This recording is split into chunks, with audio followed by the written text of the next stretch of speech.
to get the job. They had some transfers come in to try and take that job, and he's able to win it as the goalie's touch gloves were just seconds away from the start of this one. I don't know about you, Henry.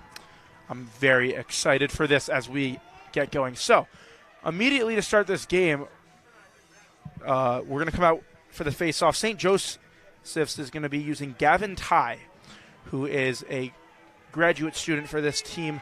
Not who we expected at the face-off X, but definitely someone that we could see do well. Boston's supposed to have the advantage. As we get an early whistle to start this, and stud face-off guy for the BU side loses that one there as St. Joe's comes down the field. Now in the back corner. Again, for this BU squad, makes sense. I don't know about you. Yeah. I don't know if I'd go near him. It's a smart move. I wouldn't want him to get the ball either. So going early on the face-off again, number 6, Conor Calderone, who expected to do really well today. Slow start for the BU squad. And St. Joe's sets up their off corner, and then, I mean, that's the stuff you see in youth. Oh, yeah. Clean face-off win there. Good stuff for Conor Calderone. As Boston University has another offensive chance. Ball stripped away. But a good job there to pick it back up. Guy we heard too much about coming into this one. He's, the graduate student. He's a middie, and he is from Germantown, Maryland. Boston wins the faceoff on a procedure, so they're got all the momentum now. Yeah, Boston heavily. But Carter Page to pick it up and put it away. Yeah, definitely a little luck on their side there. I don't know. What do you think, Henry? Nah, that was a very skillful play.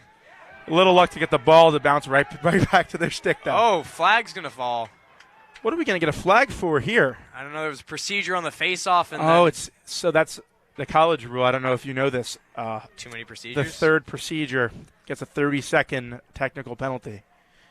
BU goes back on the man down. The top of the defense on the run down the left-hand alley, and he'll put that one away. Yeah, it's hard to recognize just how fast some of these guys are.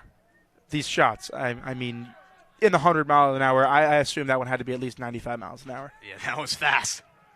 As a goalie myself, I can tell you that that ball comes at you at a speed that's just insane. So beats the goalie there. Face-off ground ball. Again, looking like a youth game. It's been the theme of today. But after, comes up with it. Yeah, but after pushing around, BU takes possession, gets it back to Will Barnes. Barnes now has Talk about Will Barnes real quick before the face-off. He's saving Boston in the net. What are we calling it? 7, 8 saves? We don't have a stat tracker in front of us, but I think if I had to guess, 7 or 8. Boston wins the face-off with a fast break. They choose not to pursue it. They pull the ball out. Oh, my God. Yeah, how about that? What a goal. Boston leads 4-2. Try to describe how that happened. It's kind of hard to see. It was a cluster of people. He gets out of it around a defender, dives with his backhand, and reaches around the goalie. Yeah. Tucks it away. It's going to be a score. As a push in the back, very clear penalty. Boston picks it up. And that's an easy call. Boston takes their 5th penalty of the game. Yeah, that was clear, real easy to see, and just frankly unnecessary. Boston's going to go man down. Yes.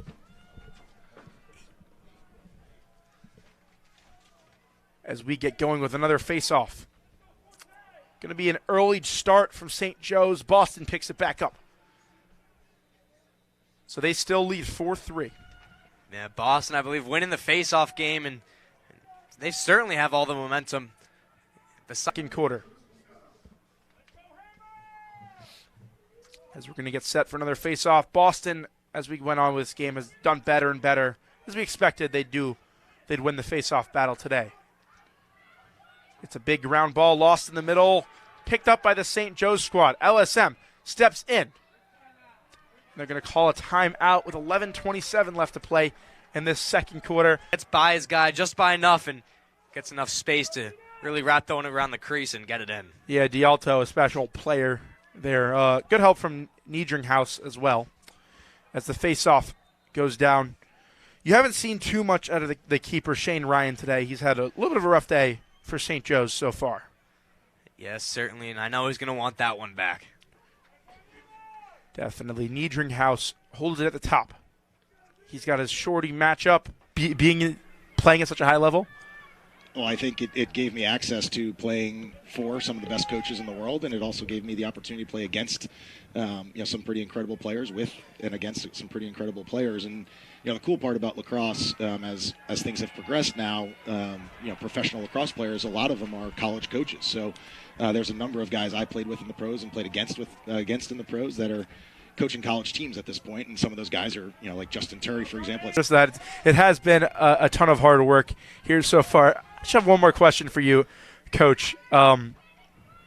So this is completely random from what we were going with, but we've watched some of the craziest flashy plays today, behind the back with the stick in your hands, behind the back with your stick in your hands, or the backhand shots. How much different is it from when you played? Was it like this? Yeah. St. Joseph's gets one on the board to make it 8-4 BU. A nice shot there. Yeah, I think one of the cool parts is, when I was an elementary school player, middle school player, even into high school, you rarely did those kinds of things. It was kind of thought that it was flashy to go behind the back or backhand. And it was safer and more consistent, more reliable to do the regular normal plays. But over time, it's really, I think, it's really progressed where there are a time and a place to do those things, right? You've seen behind the backhand goals earlier today. That backhand play gives you a better shooting angle with your strong hand, right? And so seeing that actually can help you with the better play. And it's not a flashy play, it's the right play. I think more coaches, more players around the country are calling the second half. Definitely. As we start to face off, number 6, Conor Calderone has had a very up-and-down day for this BU team.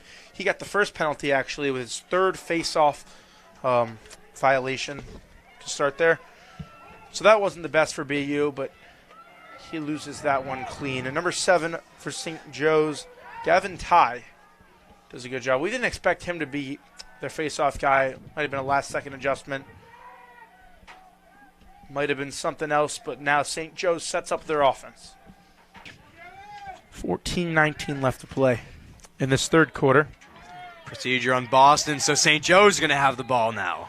Yeah, that's a lot of procedures today. I don't know whether it's going early, whether it's lining up incorrectly. Assume it's going early. It's a little bit of the first game nerves. Something like that. He had a pretty strong season last year in Calderone. And that's Eccleston, I believe, on the crease. He fires in. He's got both goals this quarter. Takes the lead down to just 2. Yeah, Eccleston starting this half nice and strong. Ball goes down. Takes the lead down to just 2. Yeah, Eccleston starting this half nice and strong. Ball goes down. BU picks it back up. Able to lob it back to the goalie. A clean face-off win. BU. This ever-dangerous clear. Swim move. Lucky stuff there. He gets sandwiched in between 4 defenders. Wanting a flag, they don't get it. And his stick comes out. Ground. Oh, my God. Now in the middle, D'Alto. D'Alto picked it back up. BU has it. He throws it down. A wide open. BU. Wide open in front. Score! Oh, my. Transition. And that. Yeah, look, I saw Shane Ryan setting up for it on the transition. 2-on-0, just him in the crease, and just wasn't really enough time for him to sit up there and wide open, just 5 yards out. That's a tough goal to save. Yeah, that's 3 goals now in the first 3.5 minutes. And the physical game is multiple bodies at the floor and tons of turnovers. Yeah, St. Joe's pressed up too much to try and put some bodies on the floor, pick up that ground ball, and when BU did get it, it was game over for them. Transition goal for BU, but he gets a nice pass and finish inside on the crease. 9-7 BU leads. Yeah, I mean, St. Joe's certainly getting closer, but I don't think they've capitalized on all the opportunities they've wanted to. Certainly going to be a close game heading into the fourth quarter. And going early, that's the St. Joe's face-off man. Another procedure. Gavin Tygh. He gets a procedure call. Moving down the field, Brendan game again, 9-8. Yeah, it was Carter Page on the goal there, so I believe it's a hat trick for him in Paul Lane Field. Just what we expected from Page. crucial face-off here, as with 5 minutes left in the third quarter, BU leads 9-8. Clean win for St. Joe's. They're going to get a fast break out of this one. Oh. Gets his stick in there, and it goes to the ground. A hard hit. BU picks it back up. Hit again. Ball goes down to the middle. And there's some There's a little extracurriculars fight. happening. Now on the the teams field. start to get into it. Could we see a flag? These teams are fighting. Fans are Yes. saying, let him fight. You're hearing some of the... Yeah, it's just... That was our station ID. We apologize, but a fight in the middle of the field slowed down easily. But BU is going to get possession, and the St. Joe's faithful right in front of us absolutely beat Shane Ryan. Yeah, I mean, give him room and space, and you'll take every advantage. Something to learn for St. Joe's as their lead grows to 2. We're at 10-8 with 4 minutes left in the third quarter. Seemingly high-scoring game, I'd say. Yeah, decently high-scoring game. BU. D'Alto. He passes it off. Now Bork. And it rolled into the goal, luckily. Hey, look, it's a goal just the same. Boston leads 11-8. Yeah. D'Alto gets a nice one there. He's going to score. 11-8. Pass in the middle. Ball goes to the ground. It's picked up. Conor Page. Page gets it checked. Picked up by BU. Ball goes out. Tipped off of St. Joe's. BU's going to get to clear this one. St. Joe's sloppy with the ball in this third quarter. Started off with in the fourth quarter, 11-8. Just about 5 seconds out from the face-off. Here we go. If you've got anything left, now's the time to give it up. Just a quarter left. NCAA obviously recently changed those face-off rules to force them to stand up. No more knee down on the ground. Definitely speeds up the face-off. Definitely. And some sort of call. They're looking for it. We're going to get a timeout from St. Joe's before anything happens. They want to just secure the possession after the way they've thrown the ball away today. I'd have to agree. I would have to agree, too. I mean, you come out of the quarter timeout, but Barnes ran out to try and pick up that ball, and Levi Anderson picked it up as Barnes was running back. He was very out of position. yeah, beat him back to it. And we're going to get an early call again. That might be 5 early calls on BU as St. Joe's gets moving fast. Ball goes down to the ground. Picked up by Morrison. Morrison leads out the break for BU. Looks like a slow break, 5-on-4. Stepping down, shot, score! Holy, what a Wow! rocket! A rocket coming in from midfielder Charlie Huntley. Huntley on the slow break takes a step down. He gets it to go 3 with Boston. 12-9 with 10:26 left to play. Face off. No whistle this time. BU picks it up. I feel like we've seen an early call on every other face-off today. Yeah, you can almost expect a whistle. Exactly. Getting behind his defender, number 20. From the back, D'Alto now has it. He passes it down. Oh, and getting absolutely rocked there. That was number 8 team. That lead is now at 4 goals, 13-9 with 9:20 left. And St. Joe's are waiting for the magic to happen. They got to get something going here if they want to stay in it. Face off, lost on the ground. Ball gets into the box. Now it's lost. Very strong ground ball. Picked up. BU. Swim move. Ball goes to D'Alto. And that's the hands that BU wants it in. Their safest hands on the team. 9 minutes left. They get a clean. St. Joe's going to try to capitalize with his momentum and keep it going. Definitely. Now the face off. BU's been in a little bit of control today, but St. Joe's so in this game. They get a fast break chance. Shot. Oh. Gets tipped up, and that one lobs its way into the stands. Yep. BU makes a quick substitution.